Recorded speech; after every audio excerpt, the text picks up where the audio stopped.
اور تیسرا سوال حضرت جبریل علیہ السلام نے جو رسول اللہ سے کیا وہ یہ تھا کہ آپ نے پوچھا قال فاخبرنی مل احسان، کہ یا رسول اللہ علیہ وسلم آپ مجھے احسان کے بارے میں بتائیے۔ حضور نے فرمایا الاحسان ان تعبد اللہ کانک تراہ فإن لم تکن تراہ فإنہ یراک۔ فرمایا احسان یہ ہے کہ تو اللہ کی عبادت اس طریقے سے کر کہ گویا تو خدا کو دیکھ رہا ہے، اور اگر یہ نہ ہو سکے تو پھر یہ تصور کر کہ خدا تجھے دیکھ رہا ہے۔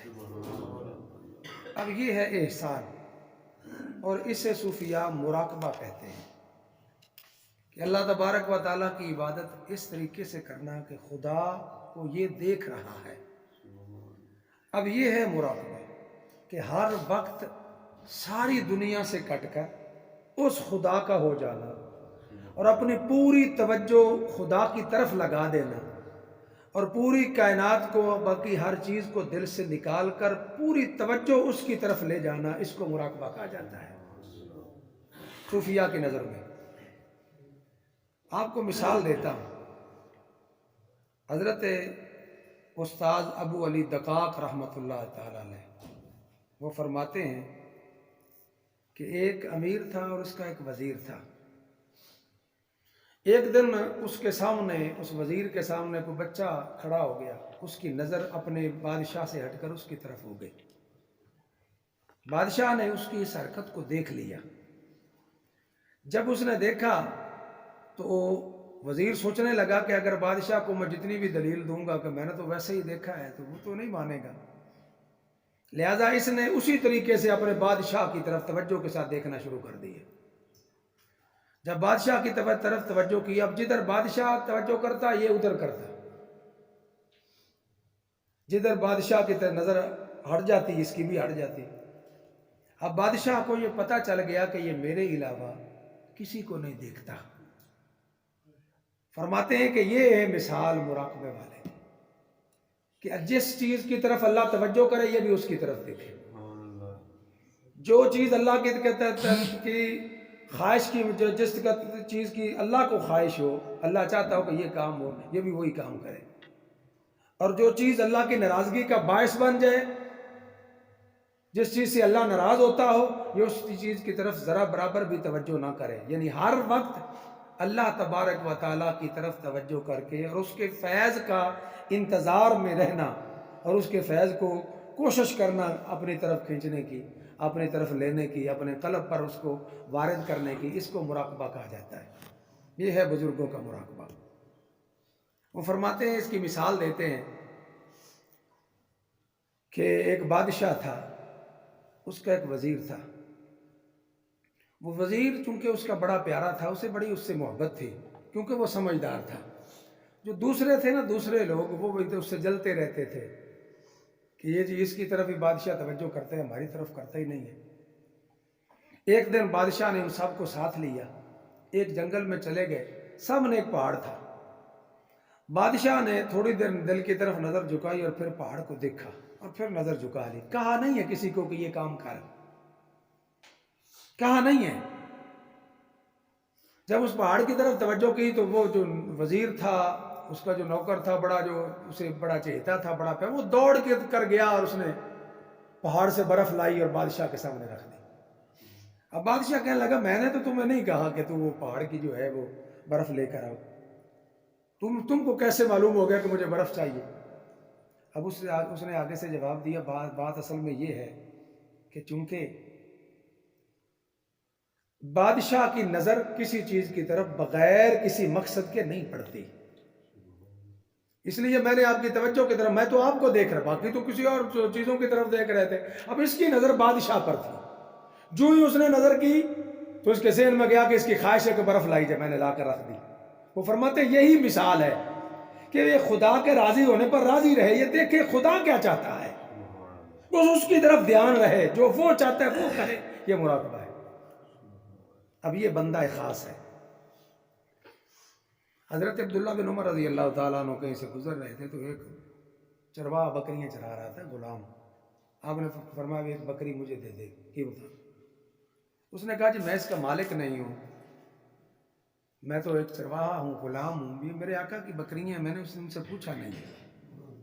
عبداللہ بن عمر نے اسے آزمانے کے لیے کہا کہ تیرا مالک کون سا دیکھ رہا ہے؟ کہہ دینا ایک بھیڑیا اٹھا کے لے گیا تھا یا ایک مر گئی تھی، کہہ دینا اسے۔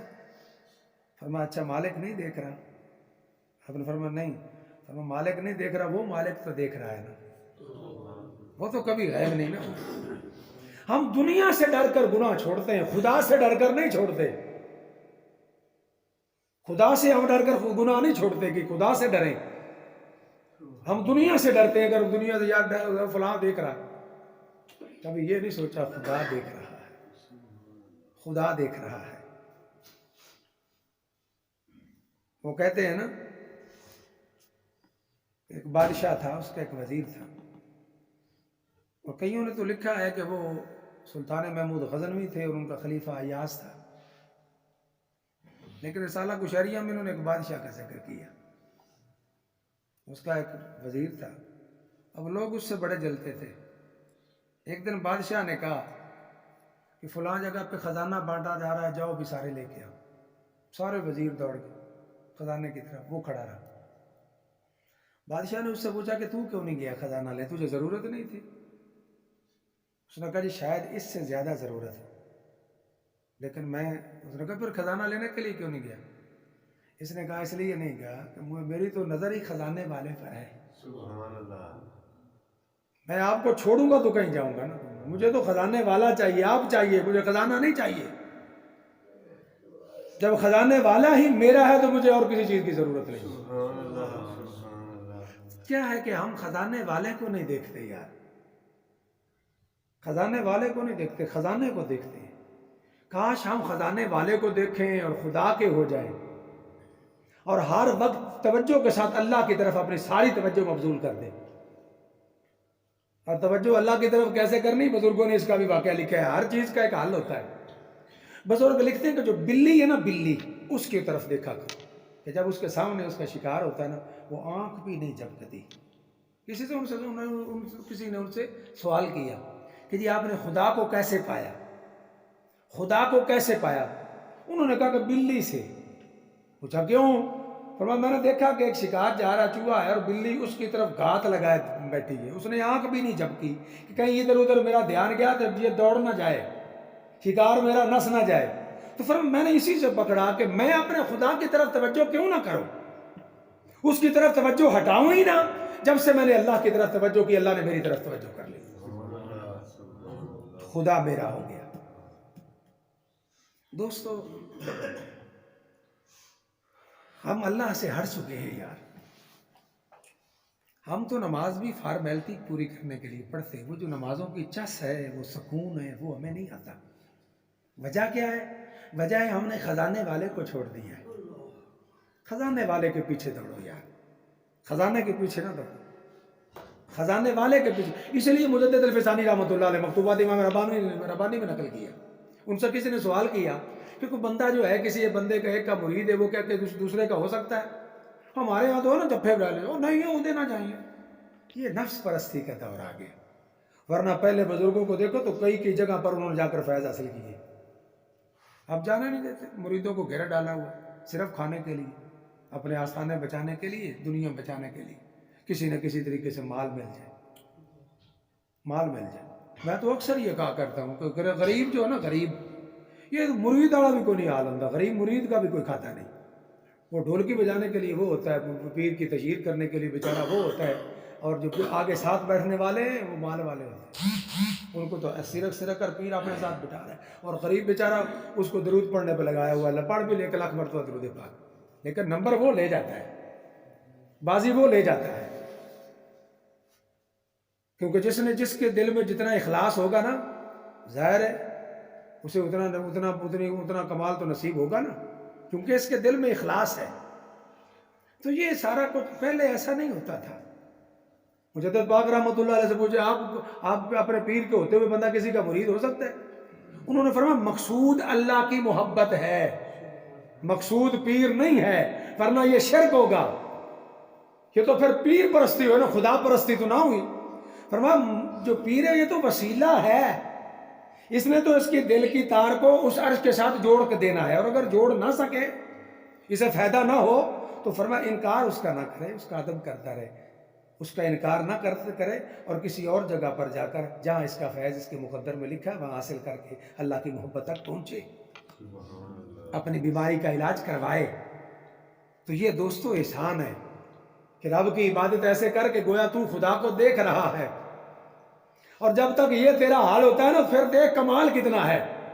حدیث شریف میں آتا ہے جب بندہ نماز میں شروع کرتا ہے نماز سبحانک اللہم و بحمدک، خدا اس کے قریب ہوتا ہے۔ اب دیکھ لیں، اور یہ بھی بات چل گئی کہ خدا ملتا کہاں سے ہے؟ گجرے پہننے سے، یہ کڑے پہننے سے، ونگے پہننے سے، ملنگ بننے سے، آگے جناب تسبیح کھڑکانے سے خدا نہیں ملتا۔ کب ملتا ہے؟ نماز میں۔ جب بندہ نماز میں ہوتا ہے کہتا ہے سبحانک اللہم و بحمدک و تبارک اسمک و تعالی، وہ اس کے سامنے ہوتا ہے۔ فرمایا میں اپنے بندے کے قریب ہوتا ہوں جب تک اس کا دھیان کہیں کسی اور کی طرف نہیں بڑھ جاتا۔ جب یہ کسی اور کی طرف چلتا ہے خدا دور ہو جاتا ہے۔ خدا فرماتا ہے دیکھو نا مجھ سے دھیان ہٹا کر کسی اور کی طرف کر لیا ہے۔ خدا فرشتوں کو کہتا ہے کہ دیکھو مجھ سے دھیان ہٹا کر اس نے کسی اور کو خدا مان لیا ہے۔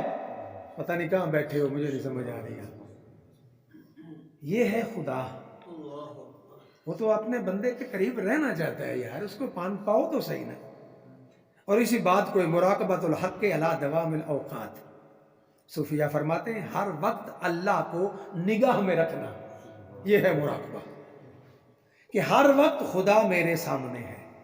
اچھا مجھے یہ بتاؤ جب بندے کا یہ حال ہو جائے تو پھر گناہ کیسے کرے گا؟ میں نے حدیث پڑھی ہے، رسول اللہ صلی اللہ علیہ وسلم نے ارشاد فرمایا جب بندہ ہر طرف اپنے رب کی طرف توجہ کرتا ہے، رب کی پسند کو اپنی پسند، رب کی ناپسند کو اپنی ناپسند کرتا ہے۔ البغض للہ، الحب للہ والبغض فی اللہ، جس کی حب بھی اللہ کے لیے ہو، جس کا بغض بھی اللہ کے لیے ہو۔ فرمایا جب بندہ اس مقام تک پہنچتا ہے نا پھر اللہ اس کو گناہ کرنے نہیں دیتا، پھر یہ محفوظ ہو جاتا ہے گناہوں سے، کیونکہ جب اس کی طرف اللہ کی توجہ یہ اللہ کی طرف کرتا ہے پھر اللہ تبارک و تعالی اس کی طرف توجہ کرتا ہے، پھر رب اس سے بچا لیتا ہے گناہوں سے۔ اگر تم گناہوں سے بچنا چاہتے ہو تو پھر یہ بات تو محنت تو کرنی پڑے گی نا، محنت کے بغیر تو کوئی کام نہیں ہوتا۔ تو ہر وقت یہی توجہ اپنے دل میں رکھو کہ خدا کو میں دیکھ رہا ہوں، اور اگر یہ نہ ہو تو پھر کم از کم یہ تصور رکھا کرو خدا مجھے دیکھ رہا ہے۔ کہتے ہیں نا ایک بادشاہ تھا، تو اس نے اپنے اس کے سارے وزیر تھے، ایک وزیر اس سے بڑا پیارا تھا۔ اس نے ایک دن سب کو ملک لوگ اعتراض کرتے تھے دیکھو جی ان دنوں تسی بڑا پیار کرتے ہو ساڈے نال، یہ بات نا ہمارے یہاں ایک بہت بڑی بن چکی ہے، بیماری بن چکی ہے۔ وہ جی حاجی صاحب نال آپ بڑی بات کرتے ہو، بھائی آپ نے کبھی دیکھا ہے کہ حاجی صاحب کا میرے ساتھ کیا تعلق ہے؟ یہ نہیں دیکھنا۔ وہ جی دیکھو جی مفتی سے جناب فلاں فلان، دیکھو جی فلاں تو فلاں کے ساتھ بڑا پیار کرتا ہے جی، باقیوں کو پوچھتا تک نہیں ہے۔ اور کبھی دیکھا ہے کہ وہ بھی اس کے سے کتنا پیار کرتا ہے؟ کبھی یہ نہیں سوچا کہ اس کا اس کے ساتھ کتنا تعلق ہے؟ ہم صرف وہ دیکھ رہے ہیں کہ اس کا اس کے ساتھ کتنا تعلق ہے۔ تو انہوں نے اعتراض کیا، لو جی دیکھو جی بادشاہ اس کے ساتھ بڑا پیار کرتا ہے، ہمارے ساتھ نہیں کرتا، ہر وقت اس کی چگلیاں کرتے رہنا، جی یہ بھی ہے، یہ نکما ہے، یہ ہے، یہ وہ ہے۔ ایک دن بادشاہ نے نا مرغیاں دے کر بھیجا، جاؤ وہاں پر ذبح کر کے لاؤ جہاں کوئی نہ دیکھے۔ اس کو بھی ایک مرغی دے دیا، یاز تو بھی یہ لے جا اور اس کو ذبح کر کے لے آ۔ وہ بھی مرغی لے کے چلا گیا، باقی جو تھے کسی نے دیوار کے پیچھے ذبح کی، کسی نے اپنے کمرے میں جا کر، کسی نے تہہ خانے میں، تو ذبح کر کے لے آئے۔ ہاں بھی ایک سے پوچھا کہاں جی میں دیوار کے پیچھے ذبح کی تھی تو کوئی نہیں سے دیکھ رہے۔ دوسرے پوچھا ہاں بھی، اس نے جی میں نے تو کمرے میں دروازے بند کر کے ذبح کی۔ اس نے کہا جی میں نے تو تہہ خانے میں ذبح کی۔ وہ ایاز مرغی لے کر واپس آ گیا، اس سے پوچھا بھائی تو نے کیوں نہیں ذبح کی؟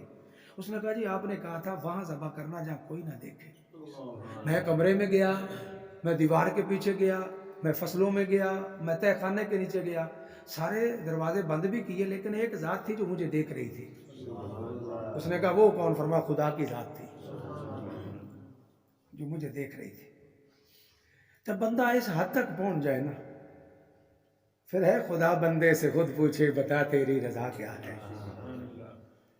یہی اعجاز جو تھا نا، اعجاز لوگوں نے اس کے ساتھ اعتراض، جی بادشاہ یہ آپ کے خزانے سے مال لوٹتا ہے اور ایک جگہ پہ جا کے دفن کر دیتا ہے۔ بادشاہ گیا، اس نے کہا یار یہ ایسا نہیں کر سکتا، انہوں نے کہا نہیں جی اس نے ایسا کیا۔ بادشاہ نے ایک بندے کو پیچھے لگا دیا، اس نے بھی آ کر یہ اطلاع دی، جی یہاں سے جاتا ہے، کوئی ایک کمرہ ہے جنگل بھیا بان میں اس نے بنایا ہوا ہے، اس میں داخل ہوتا ہے پھر واپس آ جاتا ہے، کوئی چیز رکھتا ہے وہاں پہ۔ بادشاہ ایک دن اس کا پیچھا کرتے کرتے کرتے اس کے دروازے تک پہنچا۔ جب دروازے تک پہنچا نا، دروازہ کھلا تھا، یہ اندر گیا، اس نے ایک صندوق کھولا، اس کو بند کیا، واپس آ گیا۔ بادشاہ دیکھتا رہا، بادشاہ سے پکڑ لیا، بھی ہاں بھی لوگ سچے تھے، تو کون سی چیز چھپا کے آتا ہے؟ اس نے کہا جی میں کوئی چیز نہیں چھپاتا، کوئی چیز نہیں لے کے جاتا۔ اس نے کہا نہیں میں نے خود دیکھا، کوئی چیز تو جا کر چھپا کے آیا۔ اس نے کہا میں کوئی چیز نہیں، اس نے کہا نہیں۔ اس نے بادشاہ کو ساتھ لیا، وہ سارے وزیر کبیر سب کو ساتھ لیا، اس کمرے میں آ کر لے کے جہاں وہ جاتا تھا۔ اب جب کمرے کا دروازہ کھولا تو اندر ایک پرانا سا صندوقچہ تھا، پرانا سا۔ اس میں جا کر اس نے جب اس نے کہا جی دروازہ کھولو، اس نے دروازہ کھولا، اس صندوقچے میں ایک رمبی تھی، ایک پرانا پھٹا پرانا اس کا جوڑا تھا۔ وہ جو رمبی تھی اور کپڑا پرانا جب انہوں نے دیکھا تو وہ بڑے حیران ہوئے۔ اس نے کہا یہ کیا ہے؟ اس وقت یاد کرنے لگا کہ یہ میرا اور میرے رب کا راز تھا، آپ نے ظاہر کر دیا ہے۔ میں جب بھی وہاں سے آتا ہوں نا تو یہاں آ کر یہ چیزیں کھول کر دیکھتا ہوں اور اپنی اوقات کو یاد کرتا ہوں۔ ہائے ہائے، کہیں اوقات بھول نہ جانا۔ آج محلوں میں آ گیا تو کب وہ دیکھنا، وہ تیرے ہاتھ میں ایک رمبی ہوتی تھی اور اس سے تو گھاس کھوترا کرتا تھا، اور یہ پھٹا سا قمیض اور پھٹی سی یہ چادر تیرا بچھونا، تیرا لباس تھا، اور ایک چادر تھی وہ پھٹا سا، اس کو تو نیچے لے لیتا تھا، سردی آتی تھی تو اوپر لے لیتا تھا۔ آج اگر بادشاہ کا وزیر بن گیا تو اس پر اکڑنا نہ، اپنی اوقات یاد رکھنا۔ میں اپنے دل کو اپنی اوقات یاد کرانے کے لیے یہاں پہ لے کے آتا ہوں، تاکہ یہ بھول نہ جائے کہ اب میں محلوں میں رہتا ہوں، یہ اپنی اوقات نہ بھول جائے۔ لوگوں ہم تو اپنی اوقات بھول گئے ہیں۔ جب ہمیں کوئی تھوڑی سی چیز ملتی ہے تو ہم سوچتے ہیں جی ہم تو پتہ نہیں صدیوں سے، اور میں نے دیکھا ہے لوگ ذاتیں بدل جاتے ہیں، ڈالتے ہیں، لوگ قومیں بدل ڈالتے ہیں۔ کیا ہوگا اس سے؟ کیا فرق پڑے گا اس سے؟ تو جب انسان رہے، اسے خدا رہنے دے اور ہر طرف اسی کی طرف توجہ کرے، ملے تو پھر بھی ٹھیک ہے، نہ ملے تو پھر بھی ٹھیک ہے، بس ساری توجہ کا مرکز خدا ہونا چاہیے، ساری توجہ کا۔ حضرت رابعہ بصری سے کسی نے پوچھا کہ تم ہر وقت اللہ اللہ کرتے رہتے ہو، کبھی حضور کی طرف ہی دھیان دو۔ فرمایا ایک ذات سے فارغ ہو جاؤں گی تو پھر دوسری کی طرف آؤں گی۔ اس لیے انہوں نے خدا کو پا لیا۔ چاہتا تو ہر بندہ ہے نا میں خدا کو پا لوں، لیکن خدا کو پانے کے لیے اس کا ہونا پڑتا ہے، پیچھے نہ دیکھے کیا ہے، آگے دیکھے کیا ہے۔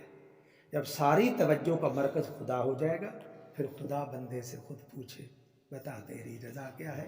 یہی احسان اور مراقبہ ہے کہ خدا کی عبادت کر کے خدا تجھے دیکھ رہا ہے، ورنہ کم از کم یہ خیال کر کہ خدا کو تو دیکھ رہا ہے، نہیں تو کم از کم یہ تصور ہو کہ خدا مجھے دیکھ رہا ہے، تاکہ اللہ تمہیں گناہوں سے محفوظ فرما لے۔